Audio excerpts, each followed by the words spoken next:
This conference will now be recorded. चरक संहिता सूत्र स्थान अध्याय 4 सूत्र क्रमांक 13 में वमनोपगण मधु, मधुक, कोविदार, कर्बुदार, नीप, विदुल, बिंबी, क्षण, पुष्पी, सदापुष्पी, प्रत्युत्पुष्पी इति दशेमानि वमनोपगानि भवन्ति। अब जो वमन के जो द्रव्य हैं उनके समान गुण के द्रव्यों को, समान प्रभाव के द्रव्यों को, समान रसवीर्य गुण प्रभाव ऐसे जो है उनको वमनोपग कहते हैं। ये वमन नहीं करते किंतु वमन द्रव्य की मरिकम क्षमता को बढ़ाते हैं, इसलिए इनका प्रयोग किया जाता है। देखिए अब कल्पस्थान का अध्याय 1 निकालिए। चरक कल्पस्थान अध्याय 1।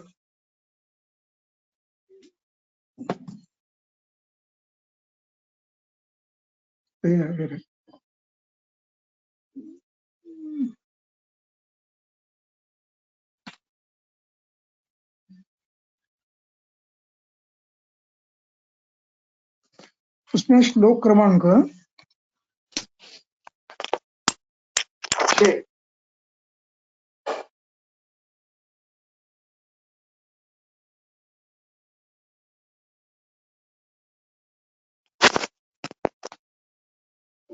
सिक्स ना सर 6।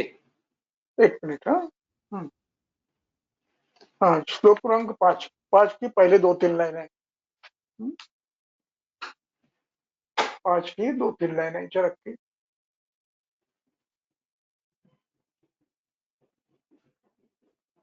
4 और 5 दोनों पढ़िए। 4 और 5 दोनों पढ़िए।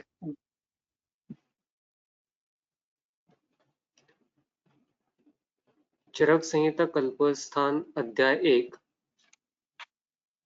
सूत्र क्रमांक 4 तत्र दोषहरणम् ऊर्ध्वभागं वमनसंज्ञकम् अधोभागं विरेचनसंज्ञकम् उभयं वा शरीर मलविरेचनात् विरेचनसंज्ञां लभते।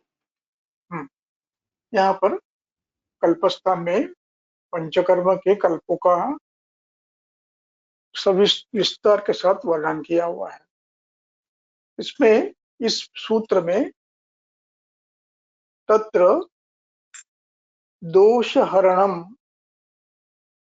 दोषहरणम ये सामासिक शब्द है। दोषानाम हरणम, ऊर्ध्वभागम हरणम ऊपर से निकालना, उसको वमन कहते हैं।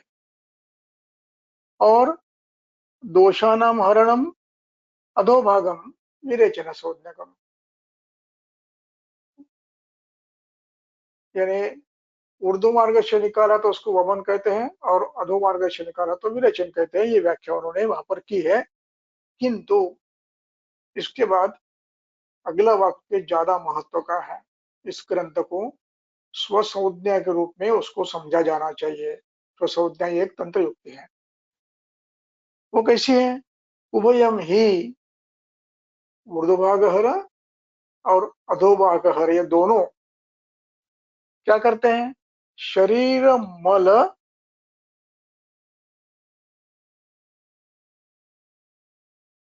उभयम व शरीर मल विरेचनात् विरेचन संज्ञाम लभते। ये दोनों शरीर से दोषों को बाहर निकालते हैं और बाहर निकालने के लिए शब्द है विरेचन। दोनों मार्ग से विरेचन करते हैं, इसलिए वमन को और विरेचन दोनों को एक शब्द कभी कभी प्रयोग में लाते हैं, वो विरेचन। उभयम व शरीर मूल विरेचनात् विरेचन संज्ञाम लभते। एक संज्ञा, एक पद भिन्न भिन्न अर्थ से प्रयोग करने की पद्धति ग्रंथ में है। इसको कहते हैं पदार्थ तंत्र युक्ति। पद का अर्थ ये उसकी संदर्भ से बदलता है पद का अर्थ, इसलिए उसको पदार्थ कहते हैं। तो यहाँ पर विरेचन का अर्थ विरेचन ये तो है ही, लेकिन संदर्भ के साथ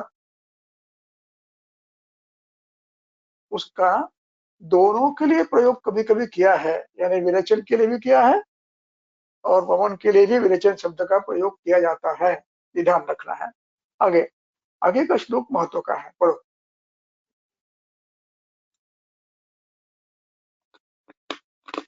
चरक संहिता तंतुस्थान अध्याय 1 सूत्र क्रमांक 5। तत्र उष्ण तीक्ष्ण सूक्ष्म व्यवायी विकाशिनी औषधानि स्ववीर्येण हृदयम् उपेत्य धमनीम् अनुसृत्य स्थूल अणुस्रोतोभ्यः केवलं शरीरगतं दोषसंघातम् आग्नेयत्वात् विच्छन्दयति, तैक्ष्ण्यात् विच्छिन्दति, सविच्छिन्नः परिप्लवन् स्नेहभाविते काये स्नेहाक्तभाजनस्थम् इव क्षौद्रम् असज्जन् अणुप्रवणभावात् आमाशयम् आगम्य उदानप्रणुन्नो अग्निवाय्वात्मकम् ऊर्ध्वभागप्रभावात् औषधस्य ऊर्ध्वम् उत्क्षिप्यते, सलिल पृथिव्यात्मकत्वात् अधोभागप्रभावाच्च औषधस्य अधः प्रवर्तते, उभयतोश्च उभयगुणत्वात् इति लक्षणोद्देशः।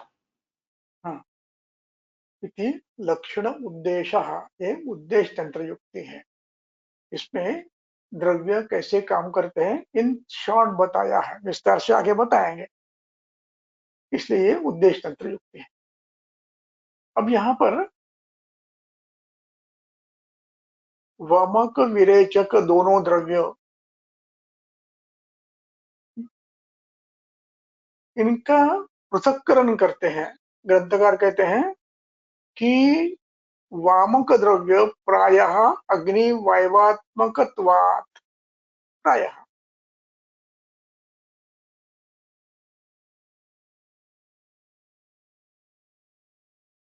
अग्निवायवात्मकत्वात्, ये अग्नि और वायु ये सामासिक शब्द बन गया है और उसको आत्म का शब्द जोड़ा है, तो उसका आत्मा में वायु का य का वह हुआ है, उसको अलग निकालना है, उसको वायु करना है।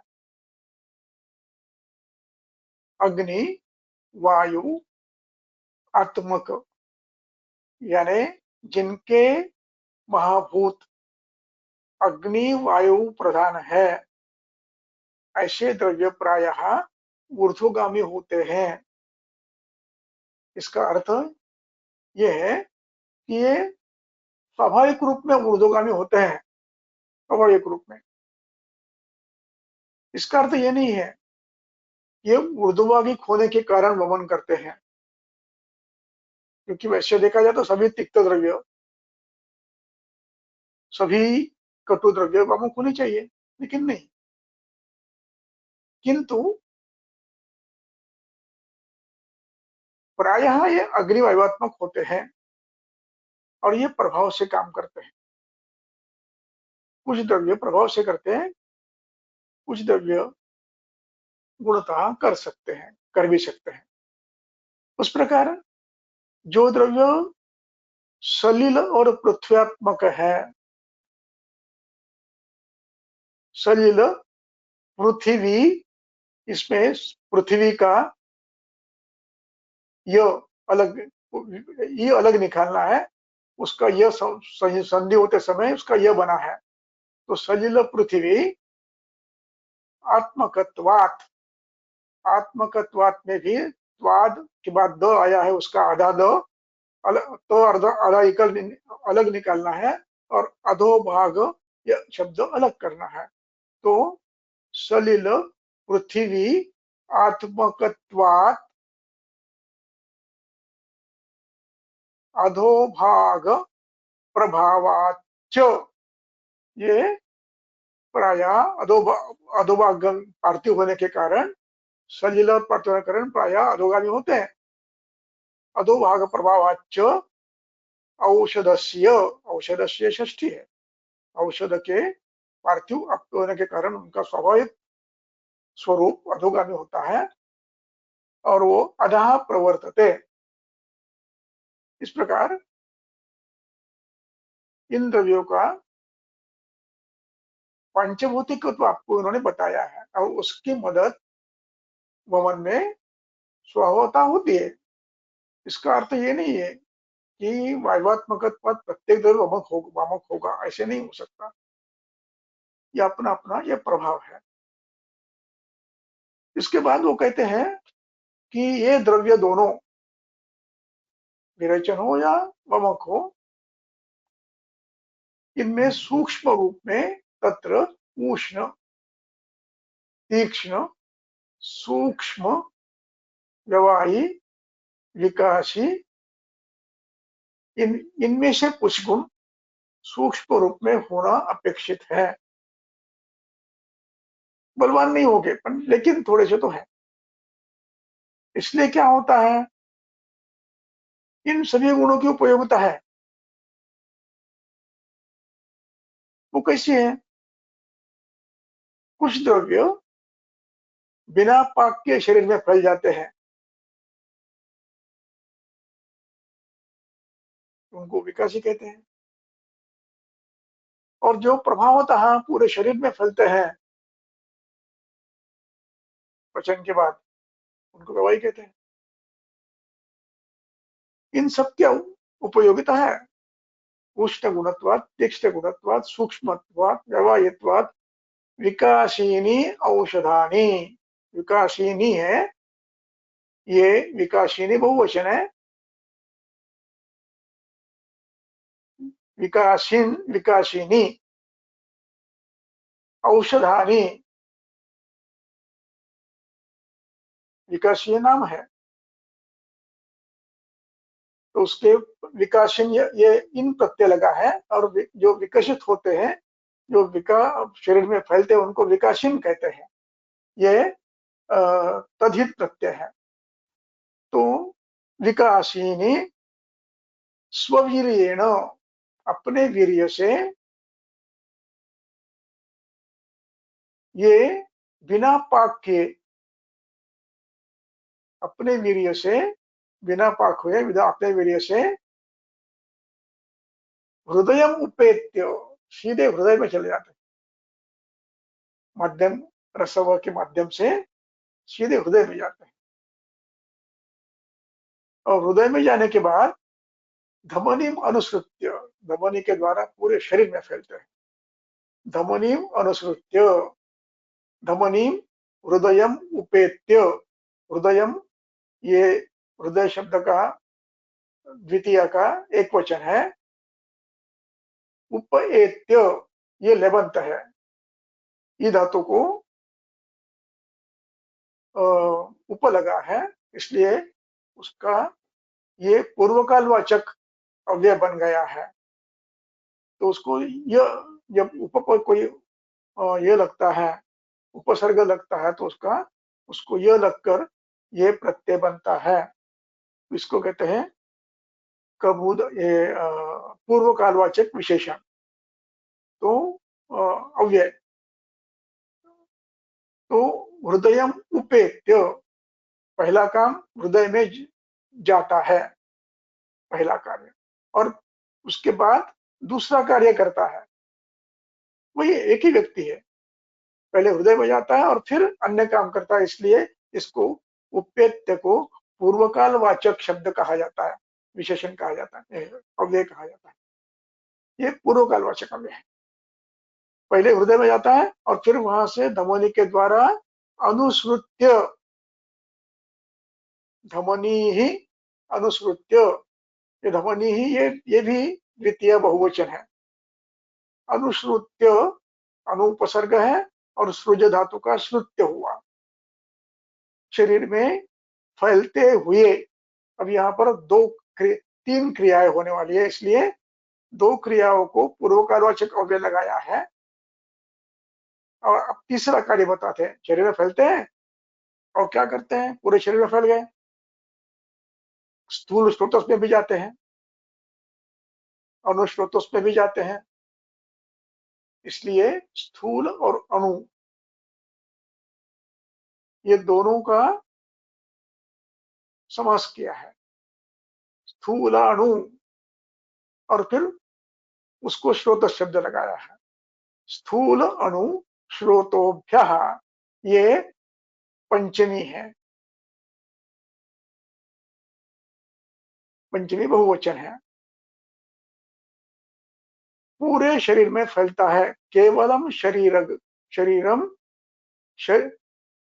अनुसृतध्वनिम अनुसृत्य स्थूल अनुश्रुतेभ्य, स्थूल अनुश्रोतों के माध्यम से, श्रोतों में से केवल शरीरगतम, शरीर में फैलता है, और शरीरगतम, शरीर में शरीरगत,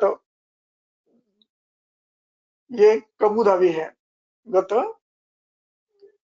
गम धातु का कमुधावी है, यानी भूतकालवाचक है। शरीर में गए हुए, शरीरगतम, दोष संघातम,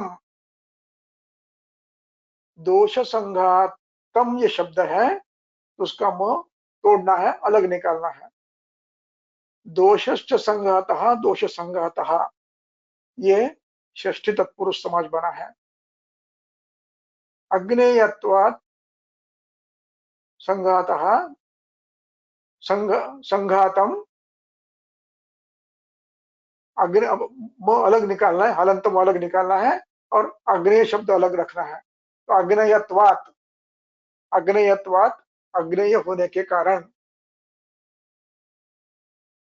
पंचमी है। क्या करता है, विश्यंदयति,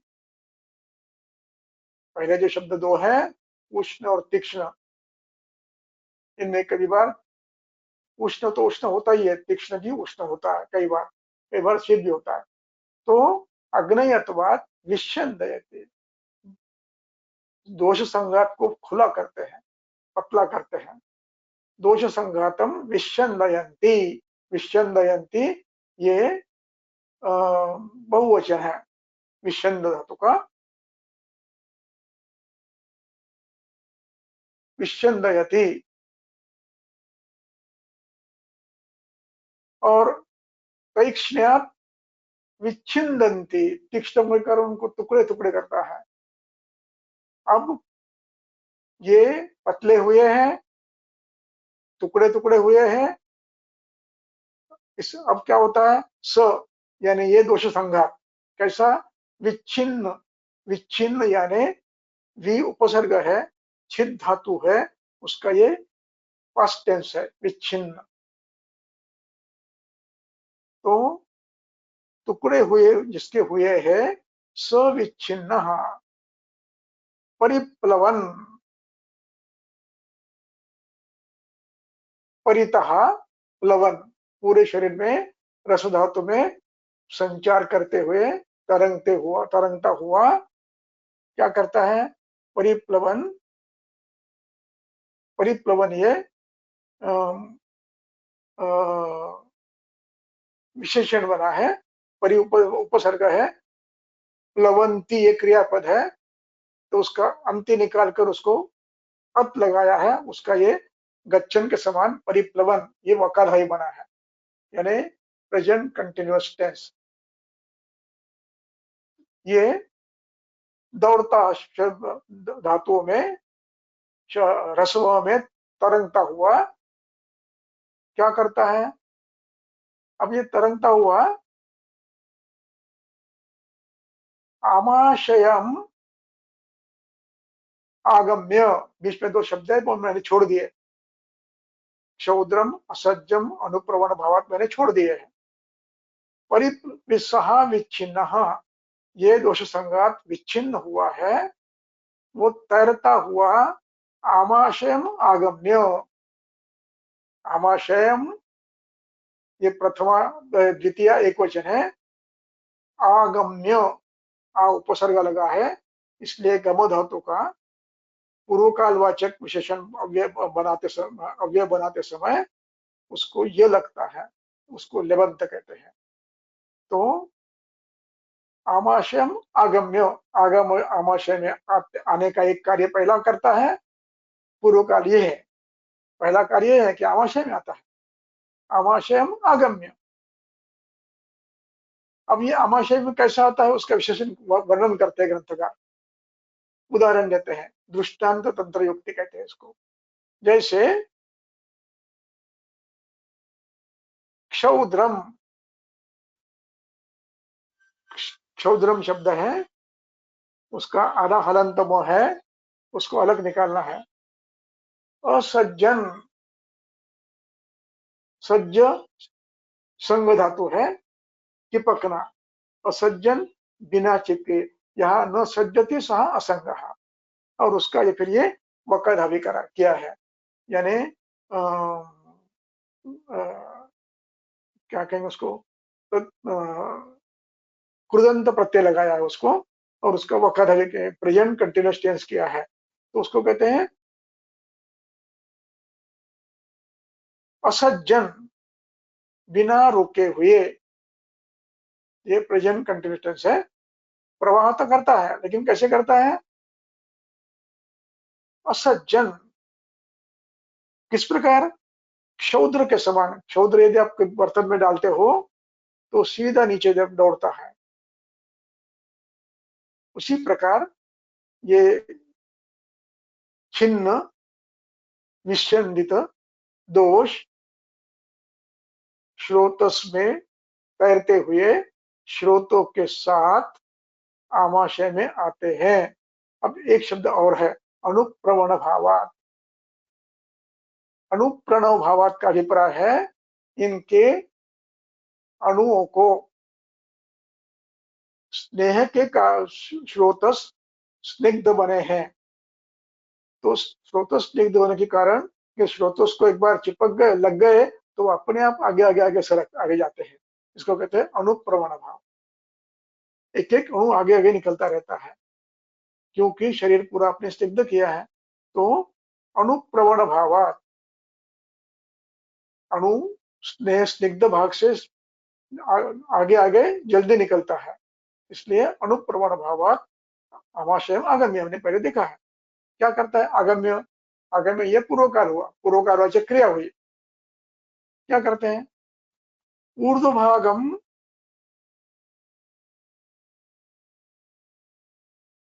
हाँ, ऊर्ध्वम उत्क्षिप्यते, ऊर्ध्वम उत्क्षिप्यते, मैंने बीच में छोड़ दिया है, एकदम अंतिम शब्द लिया है।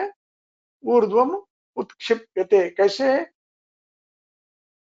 आमाशयम आगम्य ऊर्ध्वम उत्क्षिपते, आमाशय में आते हैं, ये एक क्रिया, और आने के बाद ये कंठ से बाहर निकलते हैं।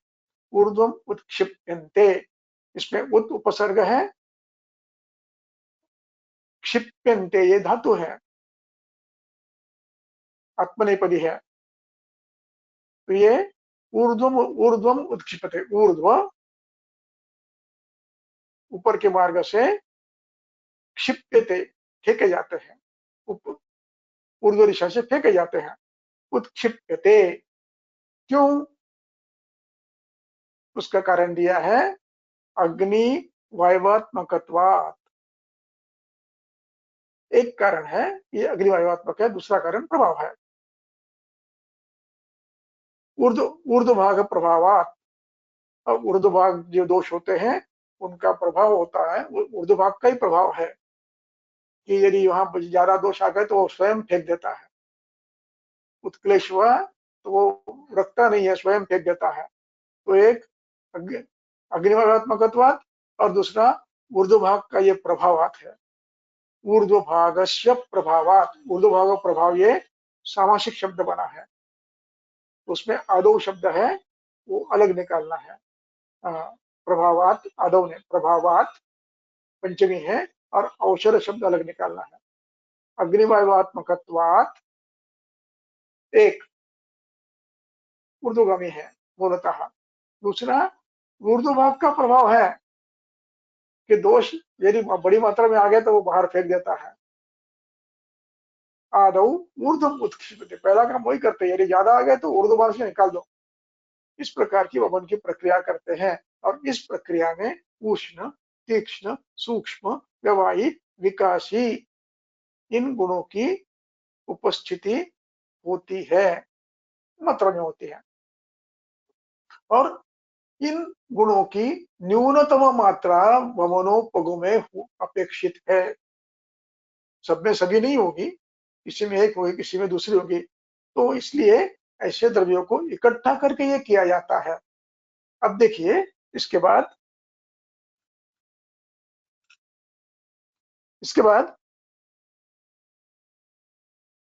श्लोक नंबर 6 के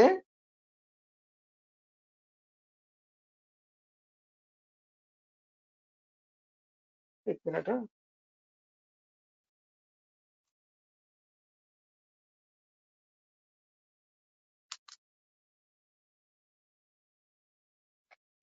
हाँ, इसके बाद श्लोक नंबर 14 का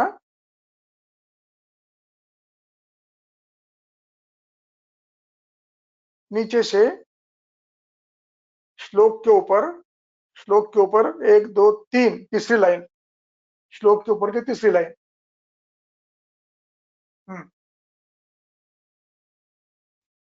हाँ, देखिए इसमें वमन की प्रक्रिया बताई है, मैं पूरी नहीं पढ़ूंगा अभी, केवल फल पिप्पली नाम अंतर्नक मुष्टिम, फल पिप्पली नाम, ये फल पिप्पली मदन फल के पिप्पली का नाम है, उसकी षष्ठी की है पिप्पली नाम, षष्ठी बहुवचन है। कैसी? अंतर्नक मुष्टि, फल पिप्पली नाम में आधा म है, उसका अलग निकालना है। तो अंतर्नक मुष्टिम, मुष्टिम ये द्वितीय एक वचन है। अंतर्नक मुष्टिम यस्य नखानि अंतः सन्ति सा मुष्टि अंतर्नक मुष्टि, ये सामासिक शब्द है। तो यावद वा साधु मन्येत, अथवा आपको मात्रा ज्यादा रहे तो ज्यादा लो या कम लो। इसको जर्जरी कृत्य, उसको कूट करके यष्टि मधु कषायेन, एक यष्टि मधु कषायेन कर्बुद कोविदार, कर्बुदार, नीप, विदुल, बिंबी, क्षण पुष्पी, सदा पुष्पी, प्रत्येक पुष्पी कषायाणाम अन्यतमेन वा, या तो यष्टिमधु कषायेन, या तो कोविदार कषायेन, या तो कर्बुदार कषायेन, या तो सदा पुष्पी कषायेन, या तो प्रत्येक पुष्पी कषायेन, अन्यतमेन वा कषायाणाम अन्यतमेन, इनमें से कोई एक।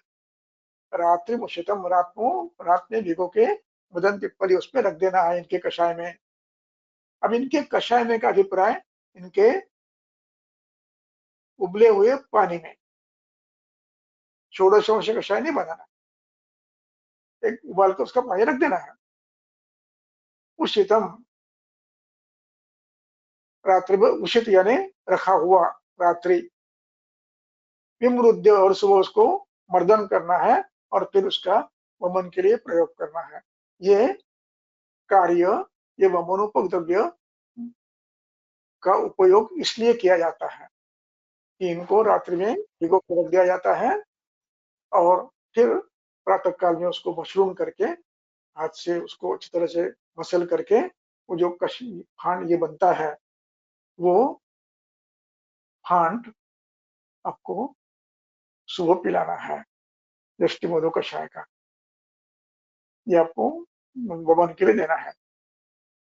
इस प्रकार इन द्रव्यों की उपयोगिता मदन फल को उष्ण, सूक्ष्म, तीक्ष्ण, व्यवहारी, विकासी आदि गुणों से काम करने में मदद करते हैं। ये शीघ्रता से फैलने में मदद करते हैं, इसलिए इनका प्रयोग किया जाता है। इस प्रकार दशे माने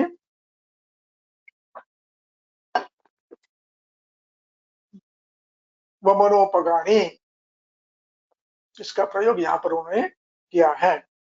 अब चलते हैं हम अपने दूसरे अध्याय में। कौन सा अध्याय चल रहा था उस पे जाएंगे अब।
मूल अध्याय पर आइए।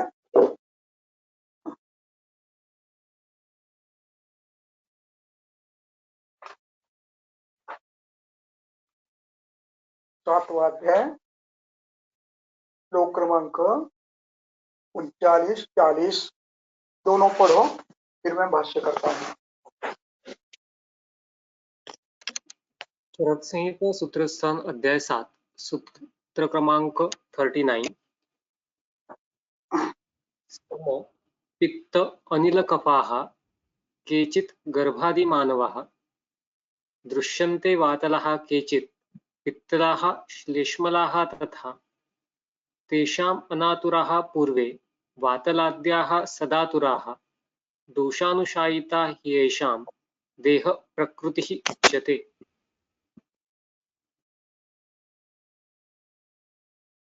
हाँ पढ़ो। परत वाचू? हाँ वाचा।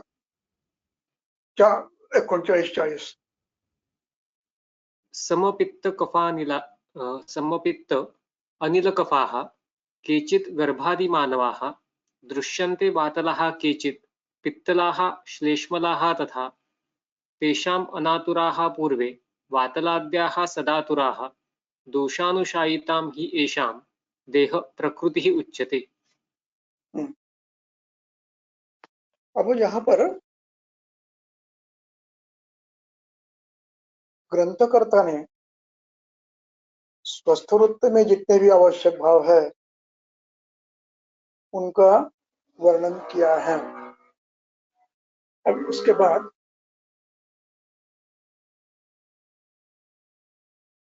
अन्य विषयों को स्पर्श कर रहे हैं। उसका विवरण करने के पूर्व मैं एक बात बताना भूल गया हूँ, वो आपको बताता हूँ। बात यह है कि हमने अभी पिछले 2-3 व्याख्यानों में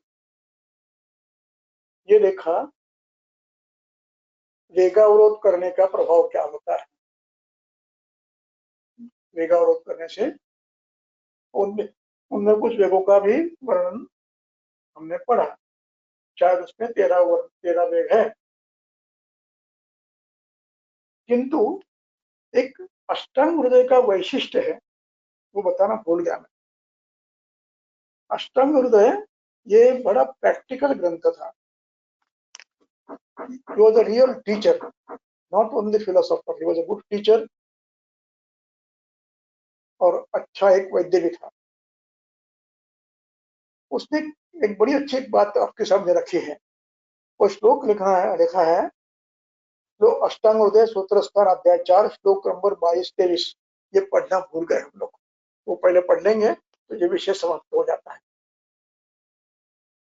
अष्टांग हृदय सूत्र स्थान अध्याय 4 श्लोक नंबर 21-23।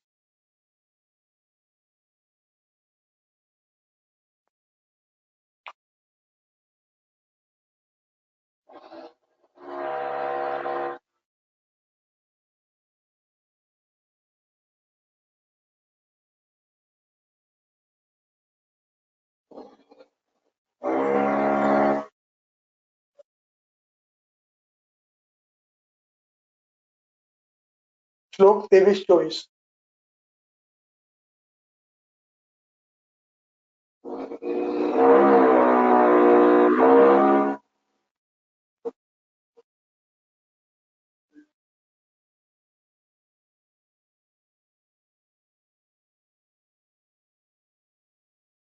अष्टांगहृदय सूत्रस्थान अध्याय 4 सूत्र क्रमांक 22 निर्दिष्टं साधनं तत्र भूयिष्ठं येतु तान् प्रति ततः च अनेकतः प्रायः पवनः यत् प्रकुप्यति अन्नपानम् औषधं तस्य युञ्जित अतो अनुलोमनम्। अब ये जो श्लोक है, ये श्लोक इसके पूर्व एक और श्लोक आया है, वो बाद में देखेंगे हम लोग। उसमें अष्टांग हृदय ने क्या किया है कि वेगवरोधों में जैसे चरक में बताए हैं योग, उनमें एक नया योग, नया वेग समाविष्ट किया है, वो एक काश उसमें नहीं है, उसका समावेश यहाँ पर उसने किया है। और उसके बाद फिर लिखते हैं, वो श्लोक है इसी अध्याय में 13। अब उसके बाद फिर लिखते हैं निर्दिष्टम, यहाँ निहि ये उपसर्ग है, दिष्ट ये कबूधावी है।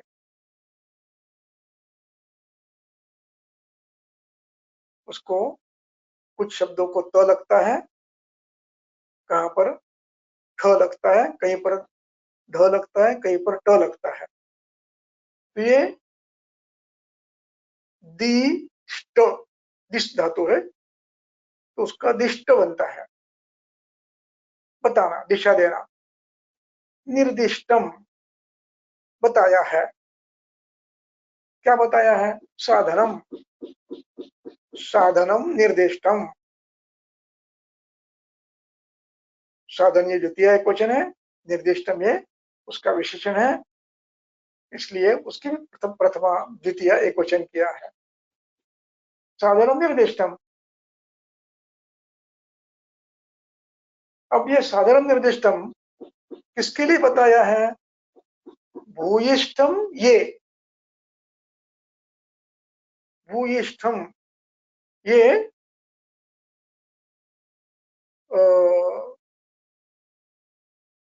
तरतम जो डिग्री होती है, तरतमवाचक, तो उसका ये तमवाचक है भूयिष्ठ।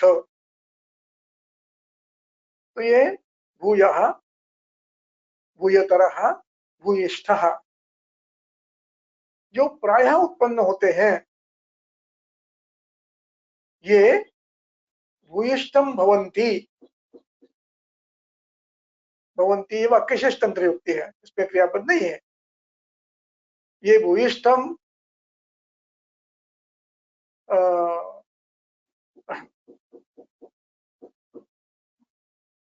क्या कहेंगे उसको, येषां धारणं प्रायः भवति, ते भूयिष्ठम। तान प्रति, ये भी द्वितीय बहुवचन है, जो वेग बार बार अवरुद्ध किए जाते हैं उनके प्रति साधनम निर्दिष्टम, उनकी चिकित्सा, साधन यानी चिकित्सा, हमने साधन बताया। अब हम आगे क्या कर रहे हैं? अब आगे शब्द वाक्य है ततः, ततः, ततः को विसर्ग है, उसका च बना है, च बना है, तो उसको विसर्ग को निकाल देना है और च को अलग निकालना है। ततः च अनेकधा,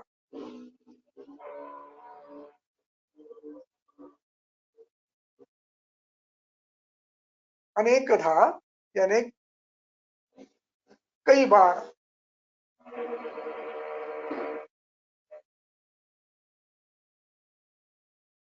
अनेकधा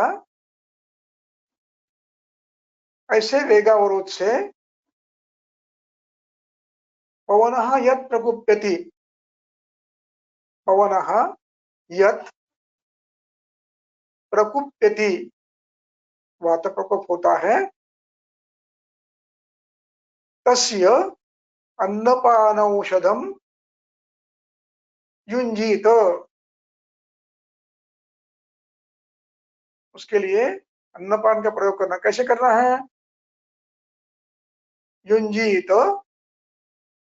इसमें युंजीत शब्द पूरा है, ये विद्यार्थी प्रयोग है, और अतो ये उससे अलग निकालना है।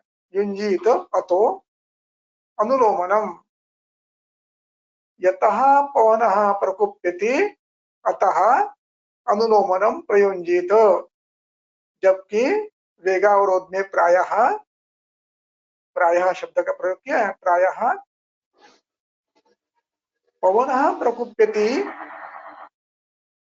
अतः अन्नपान औषधम वातानुलोमनम युंजीत।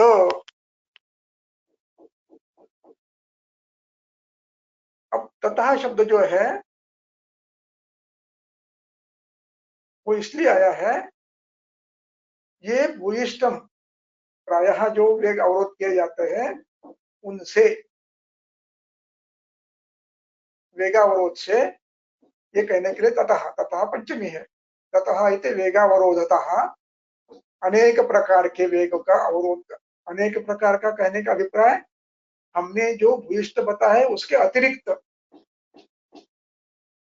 ततः अनेकधा प्रायः पवनः प्रकुप्यति, अतः तस्य, उस पवन के लिए, चिकित्सा के लिए, अन्न औषध पान औषधम च अनुलोमनम युंजीत, युंजीत विद्यार्थ रूप है, वैद्य युंजीत, तृतीय पुरुष एक वचन है, युंजीत। अब इसकी टीका पड़ी, इसकी टीका में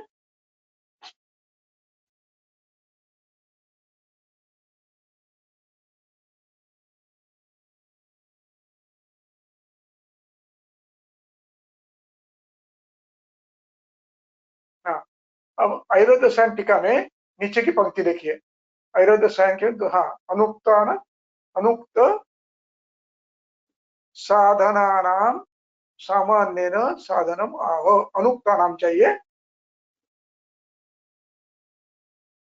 साधनम आह, जो अनुक्त वेग है जिसका वर्णन हमने यहाँ नहीं किया है, उसके लिए ये हमने जो बताया है, वात शमन के लिए प्रयोग करो। ताभ्याम वेकोदीर्णाभ्याम पवनः कुप्यति अनेकधा, अनेक व्याधि रूपेण प्रायोगरणेन पित्तकफौ अपि तस्य अस्मात् कारणात् वायोः अनुलोमनम औषधम प्रयुंजीत, अनुक्त साधन के लिए भी, अनुक्त व्याधियों के लिए भी, ये विशेष रूप से, यानी इसको कहते हैं, ये सभी का वर्णन कर नहीं सकते, इसलिए कुछ का करते हैं, बाकी आप समझ लीजिए, इसको कहते हैं प्रदेश तंत्र युक्ति। अब इसमें ऐसे कितने अंक और वेग हो सकते हैं, तो इनका अभ्यास हमें करना है। जैसे आजकल उल्टी रोकने के लिए लोग गोली खाते हैं, वैसे अर्थस्राव रोकने के लिए भी गोलियां खाते हैं। इसका विचार आपको करना है, यानी ये अवरोध स्वयं किया हो तो भी चिकित्सा करनी है, और कुछ कारणवश हुआ है तो भी करना है, अन्य कारणों से हुआ है तो भी करना है। इस प्रकार अन्य भी हो सकते हैं कि जिसमें नियत वेगों को रोका जाए, ऐसे वेग यदि आते हैं तो उनको इस ढंग से प्रयोग आप कर सकते हैं। इसका प्रयोग करेंगे, वात प्रकोप का करेंगे। कैसा करेंगे? वात प्रकोप स्वतंत्र है स्वतंत्र रूप में करेंगे, परतंत्र परतंत्र रूप में करेंगे, हेतु के अनुसार करेंगे। अनुलोमन देंगे। इस प्रकार चिकित्सा हमें सभी की करनी। प्रायः अर्थौ श्राव, गोलियों से तो रोका जाता है कभी कभी विशिष्ट अवस्था में, इसके अतिरिक्त अन्य कारणों से भी रुकता है, तो उनकी भी चिकित्सा वातानुलोमन का अभिप्राय यह है हेतु देखकर करना है। इसलिए कफ, पित्त, आमदोष, मेदोष इनके आवरण से भी हो सकता है, तो उनके लिए भी चिकित्सा आपको करनी है। इस प्रकार अन्य अवयवों के नैमित्तिक स्राव भी यदि किसी कारण से उनके वेग बंद होते हैं, तो उनको भी इस तरह से आपको चिकित्सा करनी चाहिए। ये विशेष वाग्भट का है, तो मैंने बताया। अब हम चलेंगे चरक के मूल श्लोक पर, जहां पर हम रुके थे। समपित्तानिला केचित् केचित् गर्भादिमानवाः। अब यहाँ पर सम, पित्त, अनिल, कफाः ये सामासिक शब्द है। सामासिक शब्दों में जो शब्द जोड़े जाते हैं उनकी विभक्ति नहीं होती है, इसलिए सम की विभक्ति नहीं हुई है, पित्त की नहीं हुई है, अनिल की नहीं हुई है, अंतिम शब्द की हुई है। तीनों मिलकर बहुवचन कर दिया है। समपित्ता, पित्त अनिल कफाः येषां समः, येषां वातपित्त कफाः समाः ये एक अवस्था हो गई। केचित् मानवाः, कुछ व्यक्ति ऐसे होते हैं कि जिनके वातपित्त श्लेष्मा सम होते हैं। केचित् दृश्यन्ते वातलाः, केचित् चित शब्दों को विकल्प है। केचित् सम, केचित् वातलाः, केचित् पित्तलाः, केचित् श्लेष्मलाः तथा। यहाँ श्लेष्मल, पित्तल और वातल ये वा धातु का जो शब्द बना है, पद बना है वात, और पित्त ये भी तप धातु से बना है, और श्लेष्मा श्लेषा धातु से बना है। तो ये इन धातुओं को ल प्रत्यय लगा है, इसलिए इसको कृदंत कहते हैं। अव्यय कृदंत पद प्रत्यय कहते हैं। ल ये प्रत्यय है, ये उनको लगता है जिनका प्रमाण बड़ा हुआ है। वातेन अधिकम वातलः, पित्तेन अधिकम पित्तलः, यस्य श्लेष्मा अधिकः स श्लेष्मः। इस प्रकार इनकी विग्रह होता है। यस्य वायु अधिकः स वातलः, यस्य पित्तः अधिकः स पित्तलः, यस्य श्लेष्मा अधिकः स श्लेष्मः। इसी प्रकार अन्य भी होते हैं, जैसे पिच्छिल है, यस्मिन् पिच्छा अधिकः स पिच्छलः, पिच्छिलः। इस प्रकार ये धातुओं को लगा हुआ कृदंत प्रत्यय है। अब यहाँ पर एक शब्द है गर्भादि, उसको थोड़ी देर के लिए बाजू रख दीजिए, उस पर टीका बाद में करेंगे। गर्भादि शब्दों को रख दीजिए। अब इतना हो गया। केचित समवात पित्ता, केचित वातलाः, केचित पित्तलाः, केचित श्लेष्मलाः तथा। तेषां शब्दों को अलग निकालना है। अनातुराः, इनमें से कुछ लोग अनातुर है। अनातुर ये सामासिक शब्द है। यस्य रोगाः नास्ति स अनातुरः। यस्य रोगाः नास्ति स अनातुरः। तो कुछ लोग कैसे होते हैं, आरोग्य युक्त होते हैं, अनातुर होते हैं। तेषां केचित् अनातुराः। कौन है अनातुरा? ये पूर्वे, जो पहले बताए गए हैं। कौन है पहले बताने वाले? सम, पित्त, अनिल, कफाः, ये पहले बताए, वे अनातुराः। अब इसमें पूर्वे अनातुराः, इसका अर्थ क्या हुआ? अन्ये आतुराः, अर्थापत्ति, तंत्रयुक्ति। अब इसलिए तेषां पूर्वे अनातुराः वातलाद्याः सदातुराः, सदातुराः। अब यहाँ सदातुराः शब्द का अर्थ यस्य सदा नित्यं रोगाः सन्ति ते सदातुराः। भवन्ति शब्द का उपयोग मैंने नहीं किया, सन्ति का, वो होना, और अस धातु इसका है ना उपस्थित रहना, इस अर्थ में है। इसलिए सदातुराः, ये इनको रोग नहीं होते, ये सदा आतुर है। और ये ऊपर का एक सदा अनातुर है। अगली पंक्ति है दोषानुशायिता येषां हि येषां, जिनका वर्णन हम कर रहे हैं, समपात पित्त पिम्मानिलाः वातलाः पित्तलाः श्लेष्मलाः, ये जो हमने बताया है, ही, येषां शब्द में ही अलग निकालना है। ही येषां, येषां ये अलग निकालना है। येषां देह प्रकृति उच्यते, इनकी जो देह प्रकृति उत्पन्न हुई है, देह प्रकृति उत्पन्न हुई है, ये दोषानुशायिता है, ये दोषों के आधिक्य से बनी है।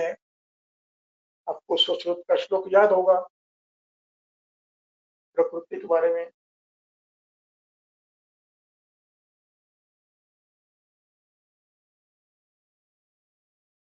सुश्रुत का श्लोक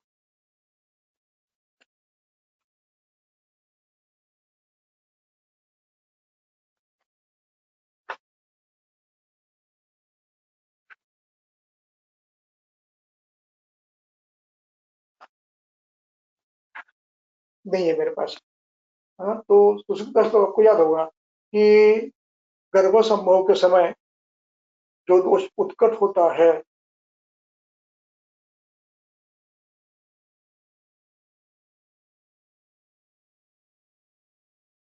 उससे प्रकृति संयोगे यो भवेत् दोष उत्कटः।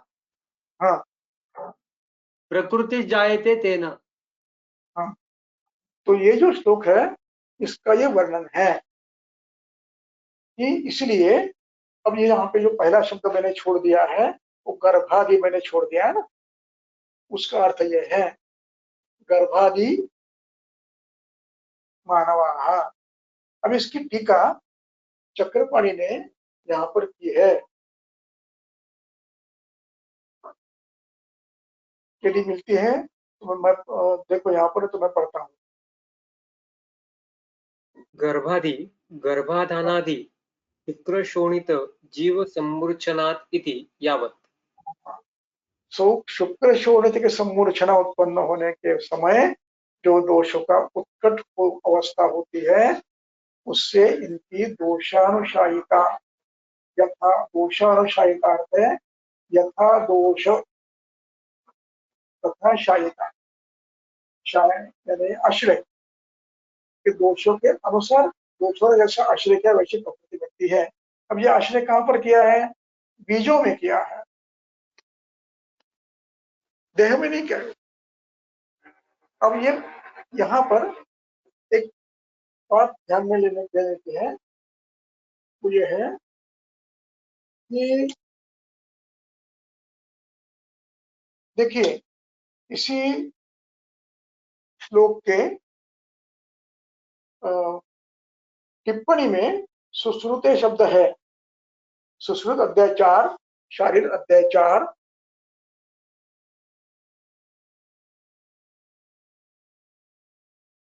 ननु गर्भादि इति अनेन शुक्रशोणितजीवानां संसर्गे यथाभूता वातादयः समाविकृता तथा भूतैव प्रकृतिर्भवति, सा च प्रकृतिर्यावज्जीवनम् अनुवर्तते दृष्टं विना। यदुक्तं सुश्रुते प्रकोपो वा अन्यभावो वा क्षयो वा न उपजायते, प्रकृतीनां स्वभावेन जायते तु गतायुषि। बस ये श्लोक ही सबसे बड़ा है, महत्वपूर्ण है। इस श्लोक का अर्थ है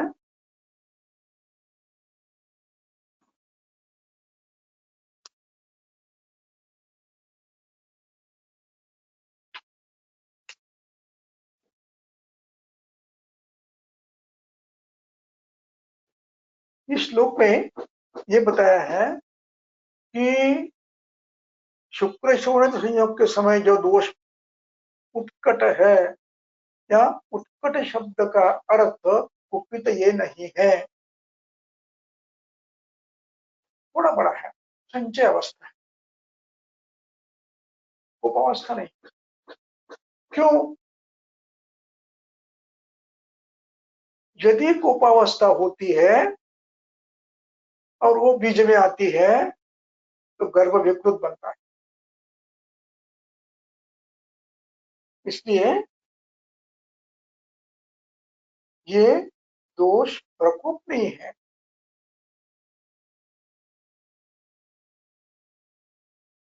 ये किंचित बड़े हैं, यानी संचित अवस्था में है और इसका प्रभाव बीजों पर पड़ा है। और यदि ये कुपित अवस्था में है और बीजों को प्रभाव डालते हैं तो गर्भ या तो रहता नहीं है और या तो विकृत होता है। इसलिए ये अवस्था दोष प्रकोप की नहीं है, ये इनको स्वस्थ माना जाता है। देखिए चक्रपाणि ने, देखिए नीचे से स्वस्था अपेयते,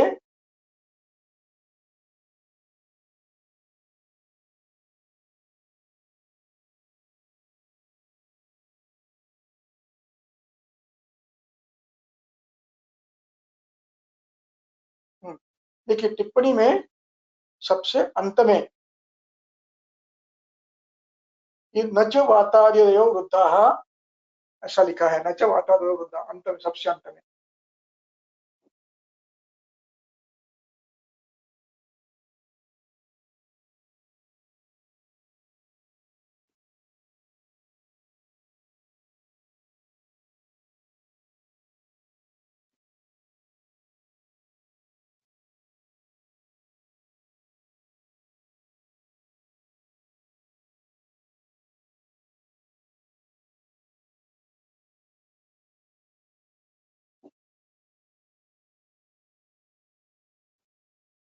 च वातादयो वृद्धाः शुक्रशोणितसंसर्गे यथा दुष्टत्वात् वातविकारवन्तं गर्भं कुर्वन्ति, तथा गर्भजनकत्वम् एव शुक्रशोणितयोः कस्मात् न निघ्नन्ति इति वाच्यम्। प्रकोपाणाम् एव हीनमध्योत्तमानां नानाशक्तित्वात् प्रबला वातादयो विनाशयन्ति, हीनास्तु प्रकृतिमात्रं जनयन्ति। इसलिए ये दोष ही किंचित मात्रा में बड़े हैं और यदि ज्यादा बढ़ते हैं तो विकृति करते हैं,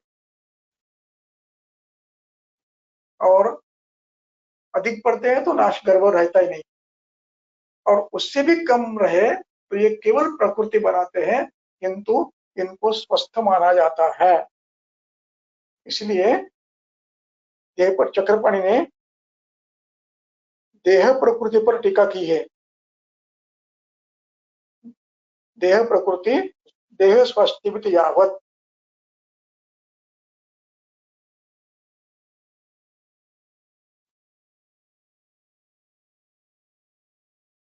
एक दो तीन चार पाँच छः सात, नीचे से ये सुश्रुत के पास से सातवीं लाइन ऊपर, सुश्रुत के पास से सातवीं लाइन।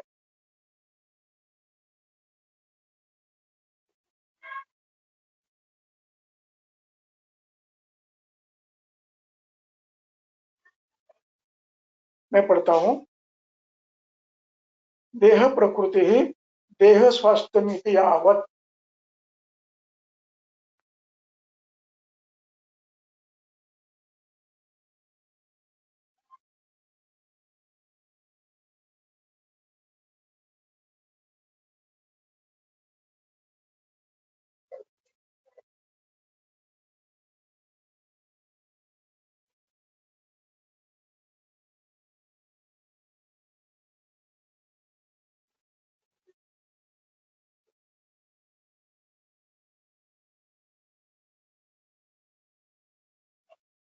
हाँ, इथे ये देह प्रकृति थे। एक दो तीन, देह प्रकृति देह स्वास्थ्यमिति, यहाँ पर वो ऊपर और ऊपर और ऊपर और ऊपर, हाँ और ऊपर, राइट को जाओ, राइट, उजवी कर और उजवी करे, आणखी उजवी करे, हाँ ये देह प्रकृति देह स्वास्थ्यमिति यावत। और अब सुश्रुत का जो वाक्य है ये फिर पढ़ेंगे, उसका अर्थ समझेंगे। ये कहते हैं ये देह प्रकृति है, और देह प्रकृति होने के बाद भी वातला पित्तलाः श्लेष्मलाः ये सदातुराः सन्ति। ये कैसे हुआ? फिर स्वस्थ कैसे कहेंगे? स्वस्थ कहने का अर्थ यह है, इस पर बड़ी अच्छी टीका रसवैशेषिक सूत्र में की है, बड़ी अच्छी की, अभी मेरे पास नहीं है वो कहते हैं ये जो उत्कट दोष है बीज निर्मिति में आने वाले, वो अपना काम करके समाप्त हो गए, उनका पोषण नहीं हुआ, वो समाप्त हो गए। अब ये इस अवस्था में जो निर्माण करते हैं, इनमें यदि कोई वात उत्कट है तो उसमें उसके प्रभाव से कुछ लक्षण आपको मिलेंगे, जैसे स्फुटित गात्र, ऐसे लक्षण मिलेंगे, या शरीर का वर्ण थोड़ा सा रक्त वर्ण, या तो श्वेत वर्ण, ऐसे ये मिलेंगे, या कुछ कहीं ना कहीं धब्बे मिलेंगे छोटे छोटे। ये जाने वाले नहीं है, इसलिए उनको सदातुरा कहा है। किंतु ये जो दोष बने हैं, ये जो लक्षण बने हैं,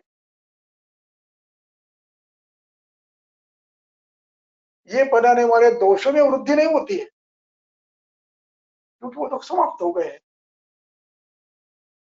इसलिए सुश्रुत कहते हैं कि प्रकोपो नान्यता भाव, इनका प्रकोप भी नहीं होता है, दुष्टि भी नहीं होती है, और क्षय भी नहीं होता है। जैसे बना है वैसे रहते हैं। यथा भूता वातादया स्वभाव विकृता व तथा भूता एवं प्रकृति भवती, वैसी प्रकृति रहती है, और इनमें कोई परिवर्तन नहीं होता है। अब ये परिवर्तन होना ही है तो गत्तायुषी होता है, मरने के बाद होता है, तब तक इसमें परिवर्तन नहीं होता है। फिर भी इनको सदातुरा माना है।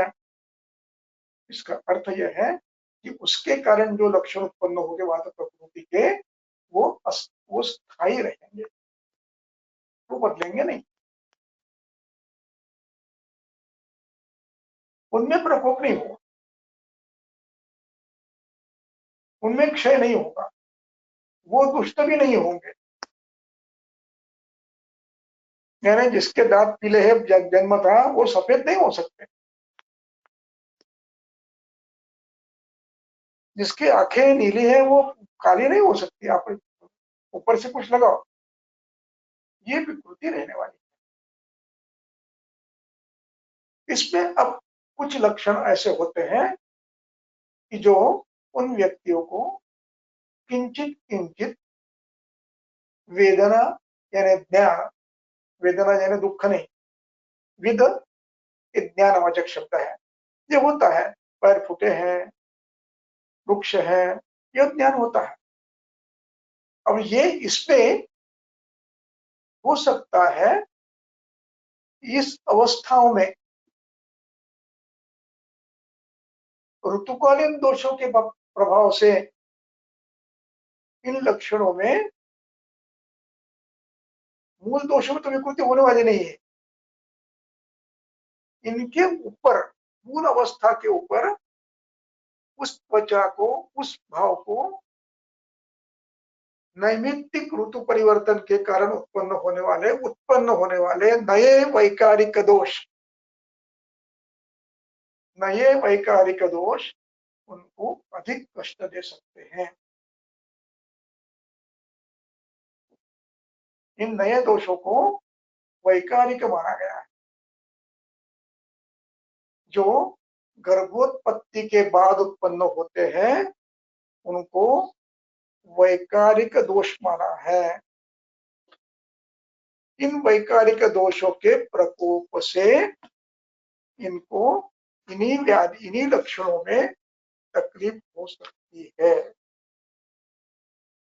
देखिए, अष्टांग संग्रह शारीर स्थान अध्याय 8,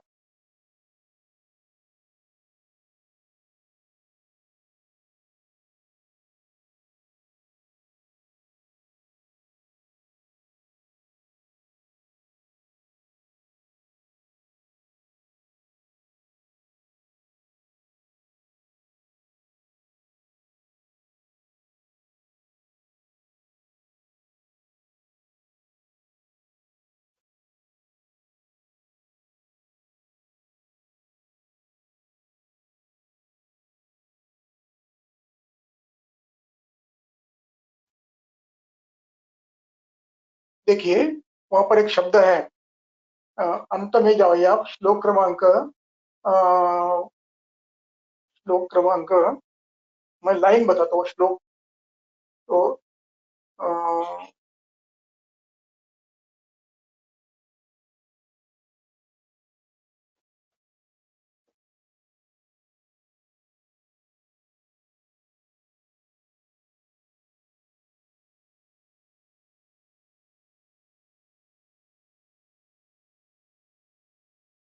हाँ देखिए, शुक्र शोणित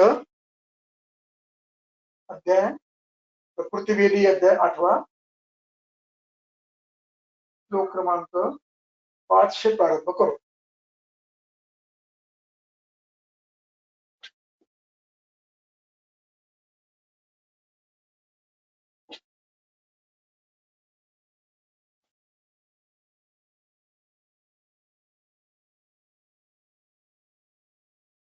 अष्टांग संग्रह सूत्रस्थान अध्याय 8, सूत्र क्रमांक हाँ 5।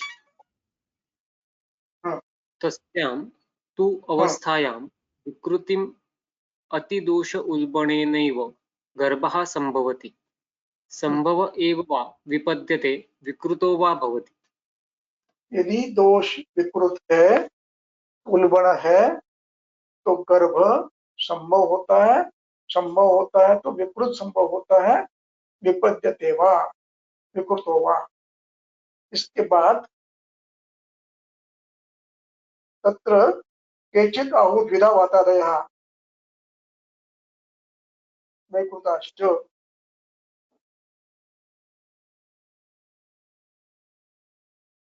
प्राकृतः विकृताः हाँ। च। अब वातादयः प्राकृताः विकृताश्च। तो प्राकृत जो प्रकृति के हेतु बने हैं वो प्राकृत है।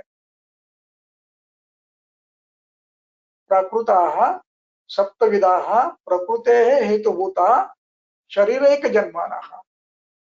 गर्भ उत्पन्न होते समय जो उत्पन्न हुए, जो प्रकृति उत्पन्न करने वाले हैं, वो उनको कहते हैं प्राकृताः। ये प्राकृत दोष हो गए, उन्होंने प्रकृति बनाई, फिर उनका कोई संबंध नहीं रहा, वो अपनी क्षमता समाप्त कर बैठे, उनका पोषण नहीं हुआ, अपना कार्य कर बैठे। अब इसके बाद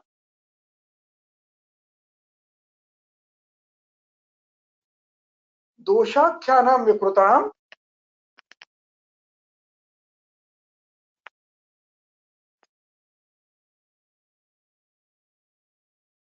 मुमूर्षः स्वरूपात् त्यजन्ति।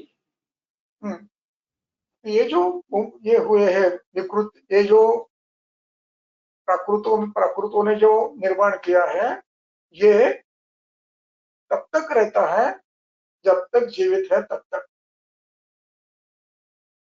मुमूर्षो स्वरूपात् चलति, मरने के बाद ही अपने रूप से बदलते हैं। अब इसके बाद यहाँ पर अगला श्लोक, वैकृतास्तु।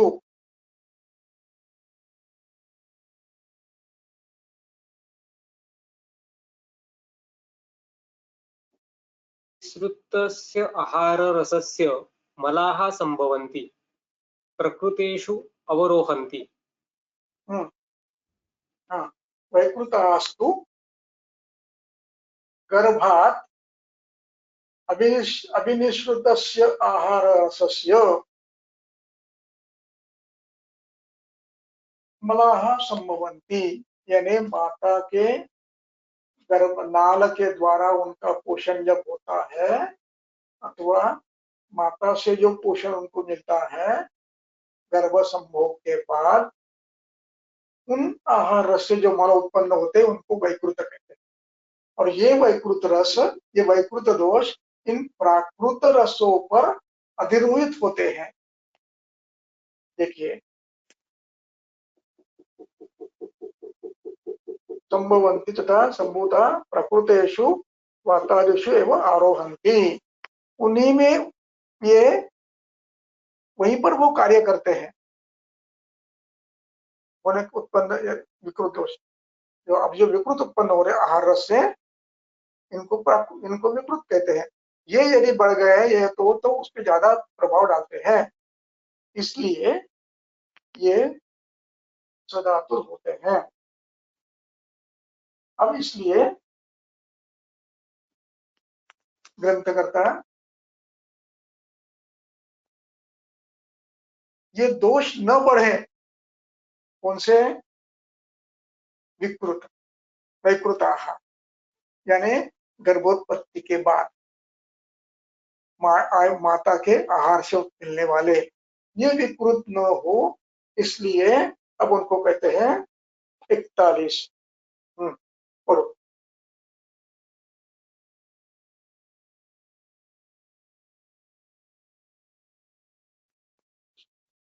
41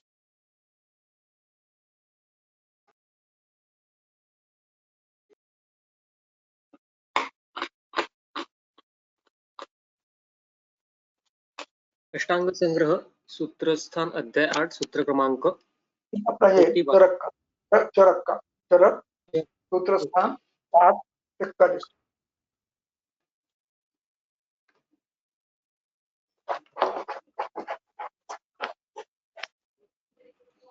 चरक सूत्रस्थान अध्याय 7 सूत्र क्रमांक 41। विपरीत गुणः तेषां स्वस्थवृत्ते विधिः हितः सम सर्वरसम सात्म्यम समधातोः प्रशस्यते। अब इनके लिए माता ने जो आहार करना है वो इस प्रकार का करना है। विपरीत गुणस्तेषां स्वस्थवृत्ते विधिहिता, ये दोष न बढ़े और उनको कष्ट न हो, इसलिए माता ने ये करना है, और बाहर आने के बाद जब बड़े हो जाते हैं तो उन्होंने करना है। इसलिए फिर आगे का वस्तुरुक्त का पूरा विधि उन्होंने दिया है। एक बात, अब इस बात को अधिक स्पष्ट करने के लिए विमान स्थान के 6वें अध्याय में आइए, 8वें अध्याय में।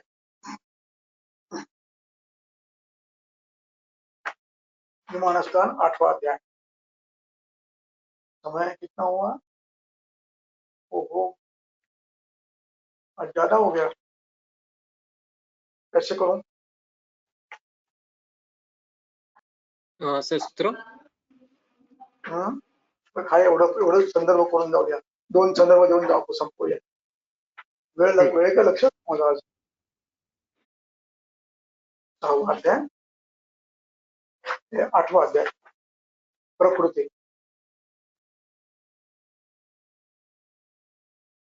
प्रकृती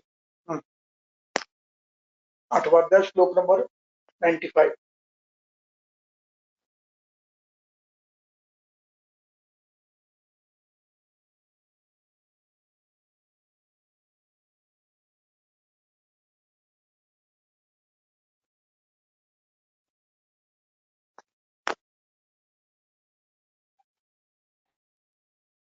चरक विमानस्थान अध्याय 8 सूत्र क्रमांक 95.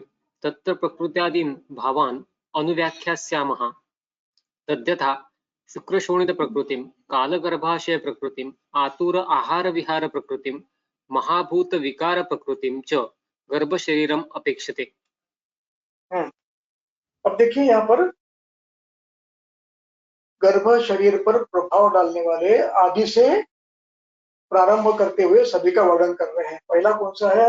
शुक्र शोणित प्रकृति, इसको गर्भादि कहते हैं. ये रहती है शरीर में, और इस प्रकृति को देखिए ऊपर से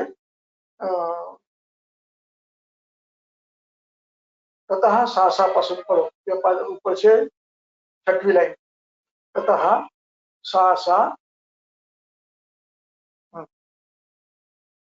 ततः मूल में ततः सासा, ततः सासा दोष प्रकृति ही उच्यते मनुष्याणां गर्भादि प्रवृत्ता. गर्भादि प्रवृत्ता, गर्भादि यानी गर्भ उत्पन्न होने के समय शुक्र शोणित में जो दोषोत्कट है उनसे बनने वाली प्रकृति को रेशमना, पित्तरा, वातरा, केचित समुधातवा, और उनके लक्षण यहाँ बताए हैं. इसमें जो परीक्षण हम करते हैं तो शुक्र शोणित के समय उसकी टीका देखो, आदि की टीका है गर्भादि प्रवृत्ता, ऊपर से नीचे से 4थी लाइन, गर्भादि प्रवृत्ता इति गर्भश आदि बेल के प्रवृत्ता. ये एक प्रकृति है जिसका वर्णन यहाँ पर हम कर रहे हैं. उनके लक्षण आपको इन दशविध परीक्षा में आपको बताने के लिए, करने के लिए इनके लक्षण बताए हैं. अब हम थोड़ा आगे जाएंगे, समय बहुत हो गया है, लेकिन मुझे अभी 2 मिनट चाहिए. तो अब देखिए, इसके बाद शुक्र शोणित हो गया, यह आदि प्रकृति है. इस आदि प्रकृति के बाद जब गर्भ संभव हो गया है, अब उसका पोषण कौन करता है? माता का आहार, ऋतु, गर्भाशय की अवस्था, ये करते हैं. अब काल, ऋतु कौन सा है? गर्भाशय की प्रकृति कैसी है? मातु आहार विहार प्रकृति कैसी है? वो कैसा करती है? आहार विहार में किन महाभूतों का प्राबल्य है? ये सब गर्भ शरीर पर प्रभाव डालते हैं. और मातु आहार से लेकर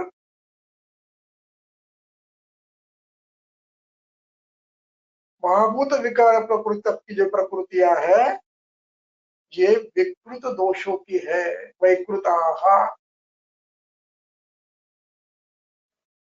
ये प्रकृति विकृत दोषों की, यानी वैकृत दोष उनका नाम है। ये विकृत नहीं है, इन दोषों का नाम वैकृत दोष है। और इन वैकृत दोषों से जो प्रकृति उत्पन्न होती है वो भिन्न है और उसको भिन्न नाम दिया जाता है, उसको वैकृत प्रकृति कहते हैं। अब यहाँ पर थोड़ा सा एक आपका समय थोड़ा और लूंगा मैं। अब देखिए काश्यप ने लेहाध्याय में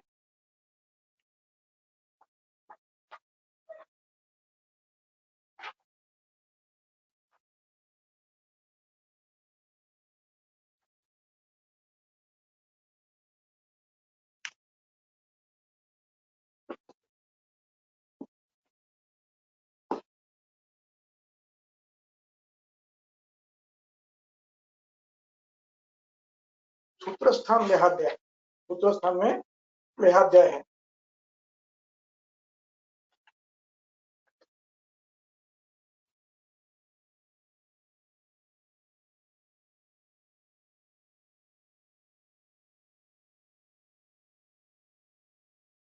श्लोक क्रमांक, पृष्ठ क्रमांक 3, पृष्ठ क्रमांक 3।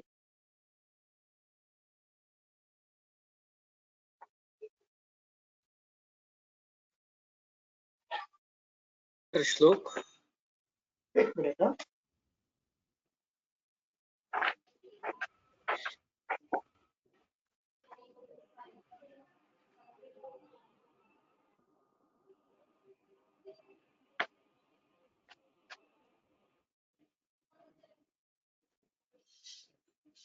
हाँ। अब देखिए श्लोक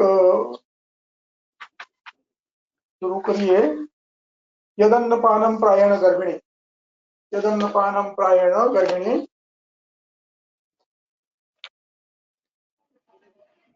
काश्यप संहिता सूत्र अध्याय 1 लेखनाध्याय। यद अन्नपानम प्रायेण गर्भिणी स्त्री निषेवते रसो निर्वर्तते तादृक् त्रिधा च अस्याः प्रवर्तते। अब गर्भिणी जो अन्नपान करती है उसमें से रस उत्पन्न होता है, उससे त्रिधा प्रकृति प्रवर्तते, उसमें भी 3 प्रकार की प्रकृति उत्पन्न होती है। नहीं सॉरी, उसमें उस रस धातु का 3 भागों में विभाग होता है। वो कैसे होता है अगले श्लोक में पढ़ो। मातु पुष्टर्थम एकांशः। आगे पुष्टये तृतीयः स्तनपुष्ट्यर्थं नार्या गर्भस्तु पुष्यति। बस, ये जो आहार लेती है उसके 3 भाग होते हैं। एक से होता है मातृपुष्टि, द्वितीय गर्भपुष्टि और तृतीय स्तन पुष्ट्यर्थम नार्या भव गर्भस्तु पुष्यति। अब इसके बाद अगला पढ़ो। तादृक् प्रकृतयः तस्मात् गर्भात् प्रभृति देहिनः वातपित्तकफस्थूणः तिस्रः प्रकृतयश्च ताः। अब देखिए तादृक्, तादृक् यानी यदन्नपानम प्रायण, माता जो आहार लेती है, तादृक्, उस आहार के आधार पर इस गर्भ की वैकृत दोषों की प्रकृति बनती है। वात पित्त कफस्थूण तीसरा प्रकृतयः, वात पित्त की साम्यावस्था, वातिका पैतिका केचित कफिनश्चैव, ये प्रकृति वैकृत दोषों से बनती है। अब इसके बाद आगे का श्लोक पढ़िए।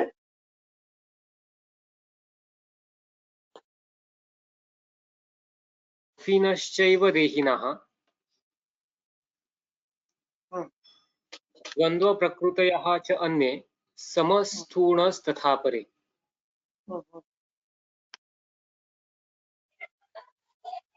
एक मिनट। हाँ, इसके बाद के एताः प्रकृतयः है ना, कहाँ पर है? एताः प्रकृतयः प्रोक्ता देहिनां वृद्धजीवक। एता आश्रित्य तत्वज्ञो भेषजानि उपकल्पयेत्। चिकित्सक ने क्या करना है?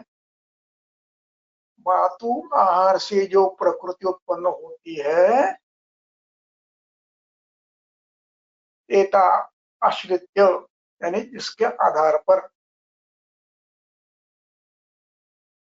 एता प्रकृतया आश्रित्य तत्वज्ञा भेषजानि उपकल्पयेत्। चिकित्सा के लिए इन प्रकृति का अभ्यास करना है।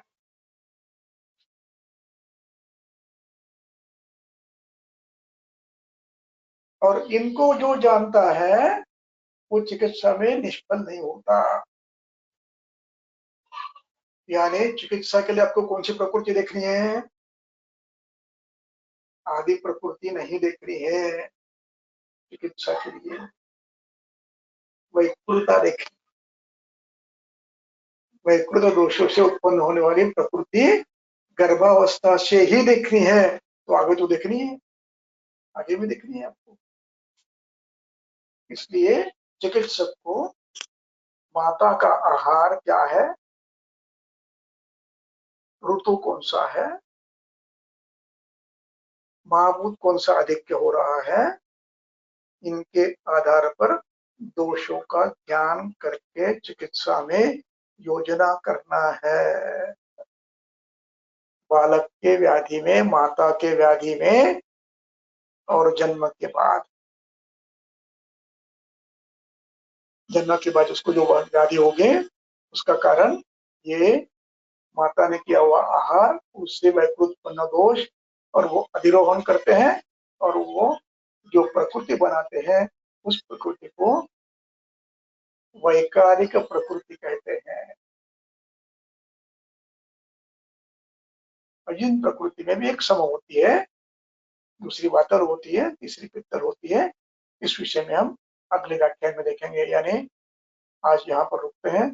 सबसे महत्वपूर्ण मुझे विषय जो कहना था वो ये था कि हमें प्रकृति वैकृत दोषों से उत्पन्न प्रकृति का करना है चिकित्सा के लिए, और बल के लिए कौन सा करना है? गर्भनिंदन, गर्भ की प्रकृति का। ये विषय यहाँ समाप्त करते हैं और अगली बार फिर दोषित प्रकृति का, वैकृत का वर्णन करेंगे। चलो, कुछ प्रश्न है? नहीं सर, आज प्रश्न नहीं है। क्यों स्तब्ध हो गए सब? सब समझ में आया होगा। नहीं, स्तब्ध झाले होते